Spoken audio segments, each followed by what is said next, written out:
Hello guys, you're welcome back. Still with Son of Man. On this video, we're going to be talking about shape tool in design. I don't know why I call this shape tool, but I think I still remember. The reason why I call it shape tool is because I know that graphics elements are the elements like shape tool, text tool, colors, and every other thing. So when we are considering this tool, we are looking at these elements that look like a shape. Okay, that has the kind of object of a visual element like shapes. Some shapes, effects, like, and even images. Okay, let's go and see what we can actually explore using this tool on PixelLab. Before we proceed, don't forget that we are on Create Visuals in Pixel here on YouTube. Don't forget to subscribe with us and turn on your notification to stay updated on our next video. So let's get started. So the first tool we are going to be seeing here is the one we called sticker. Here, yeah, there you go. The sticker here, okay, and then click on this sticker. You can actually add as much as sticker you can actually want to use for this. Okay, as much as you want to use. You have a lot of stickers here. Okay, then you can click OK, and then here we have a sweet design. Then this sticker, this shape tool also mean images are also considered as shapes on PixelLab. Okay, the effect you are going to give your shape, you can as well give it to your images as well. Okay, here let's unselect this first, and then we see the second one is import. Here, if you actually want to import your image on your screen, you can go and click on import, and here you can go to your download and then go anywhere you want to go, and then download as much as you want to download. Okay, let me see. Yeah, these two guys here, they are good. Here we place them here. This our image is also give us the same effect as just a shape, because we consider images as shape as well in designs. Okay, in design, yeah. So when you select an image or shape, these tools are going to come out, but if you don't select them, you are going to see only the few tools here. So but when you select, you're going to see a lot of tools that are going to come out, just like what we have on text tool. Okay, remember, whenever you are using an image, you don't select text tool, because no tool is going to come out again for you to edit this image. But when you are selecting image, you're going to be selecting the image tool. Okay, here we are going to have reselect, we are going to have delete, just like what we have on text tool. We are going to have crop. Here you can crop as much as you want, and then click OK. Then we are going to have copy. You can make a copy as much as you want, and then work on them. Then you're going to have front to the back to the front. Then you are going to have position as well.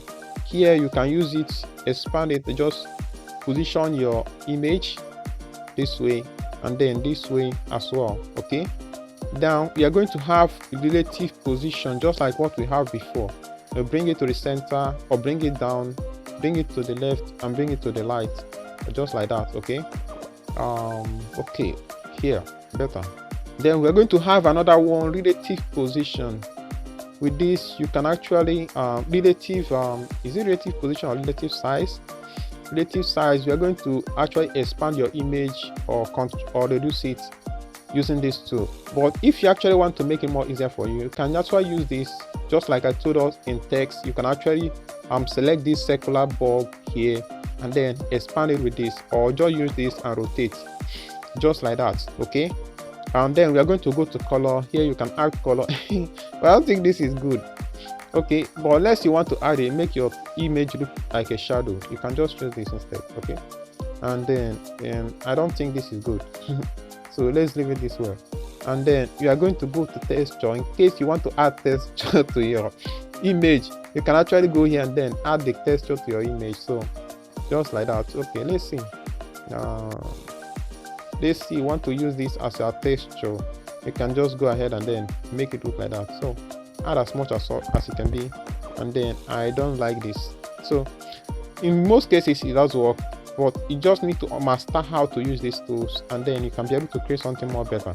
Okay, here we are going to have the opacity. If you want to reduce the opacity and make the image look like it's appearing behind your design, something like that, you can just use this tool to do that. Okay, then we have color fill. Here you are going to have the hue. If you want to make your image blend well with your background or kind of your designs, then you can use this tool to do that. Okay, then you can just increase the saturation or decrease the saturation, and then decrease the brightness.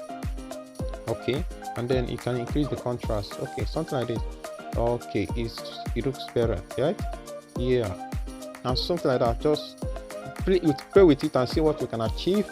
Then we have stroke. In case you want to add stroke to your your image, then you can add stroke. You can add some colors to your stroke and so many other things, and then you can add stroke width here, and then that's it. That's what it's used for. Then if you want to erase some part of your image, then you can actually use this to do that. Let's say for instance I want to erase this young beautiful man. I just want to erase his head. Yeah, something like this. Okay, it's better. And then I'll click OK. Now he's gone, but I'll bring him back. He's a good man. Then I'm going to the mask tool here. You can actually use it to mask in and out. Okay, just like this, just like what we have in the text tool. Then we are going to go to eraser. Here in eraser, what it does for us is that if there is a certain color that you have in your image that you want to remove, okay, a certain color you have on your image background that you want to remove, you can actually use this eraser to do that. For instance, let's bring in another image and see if it's going to do us that job. Okay, let me open another good image. Okay, let me open this. Yeah, this is good. Now this image has both black and white, so I want to use eraser to remove the black color there. Okay, I will click on this. When I select it, it remove the white instead of the black. Now how do I go about removing the color I actually want to remove? So I'm going to click on this. Yes, I'm going to click on this. Oh no. Okay, I'm going to select sorry about this. Okay, I'm going to go to my eraser.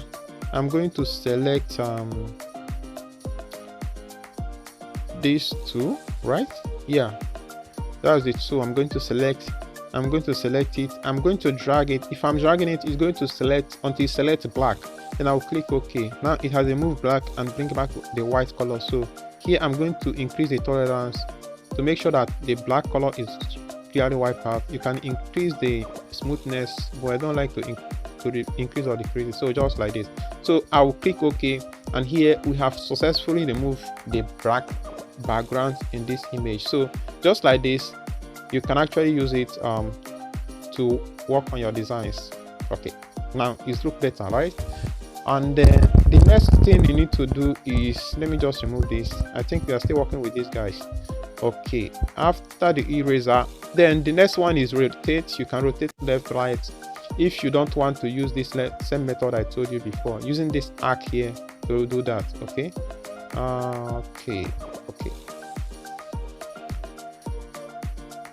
okay guys, the next thing to do here is to the 3D rotate. You can use this to rotate the 3D in 3 dimensions. Then we have 3D shape. I don't know but I don't think this is necessary. You can use this to make your image be a 3D image. Okay, and then we have perspective, just like what we have in the text as well. You can just use this to adjust, turn it into a perspective form. Okay, then we have our shadow. Then we can blur our shadow, blur it out. Then you can just adjust it towards the direction of light, and then because the light is coming from this direction, okay, then your shadow is supposed to be in this direction. Okay, just like that. So you just need to be well oriented about the light effect, okay, before you try to cast your shadow, so you don't go out of line. Okay, so the next one is inner shadow. Okay, just use this to add your inner shadow if it is really necessary on your design. Okay, the last one is emboss, but I don't think this is really useful when you are dealing with images. Otherwise you are trying to create another thing. So just like this, adjust or reduce it. So with this, we have been able to cover the tool that I've called the shape tool on PixelLab. So in case you don't really understand how to use this tool, then join us on our live classes. We are going to be discussing these tools and how to use them properly on those live classes. And then for our video tutorial, we are going to be dropping on designs, and also make sure that you follow them up and then try to practice them. With that, you can be able to become better soon. Okay, that is it. See you on my next video when we talk about the third part of this video, which is background tool and what you can actually do with that. See you then.